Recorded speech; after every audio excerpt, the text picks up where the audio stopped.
Focused listener అన్నమాట. ఈ semi focused listener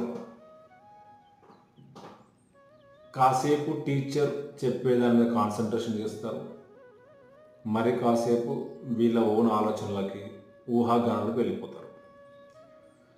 so వీళ్ళకి కొన్ని సబ్జెక్ట్స్లలో ఎక్కువ కాన్సన్ట్రేషన్ ఉంటుంది, కొన్ని సబ్జెక్ట్స్లో కొంచెం తక్కువ కాన్సన్ట్రేషన్ ఉంటుంది.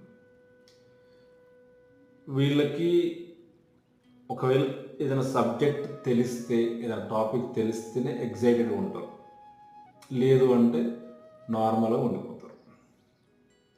వీళ్ళ ఓన్ థాట్స్ ఉంటాయి. సో వీళ్ళు అబోవ్ యావరేజ్ నుండి యావరేజ్ మార్క్స్ మధ్యలో ఉంటారు. వీళ్ళని మార్చడం చాలా ఈజీ. అకాడమిక్ పర్ఫార్మెన్స్లోకి టాప్ పొజిషన్లోకి తీసుకురావడం చాలా ఈజీ.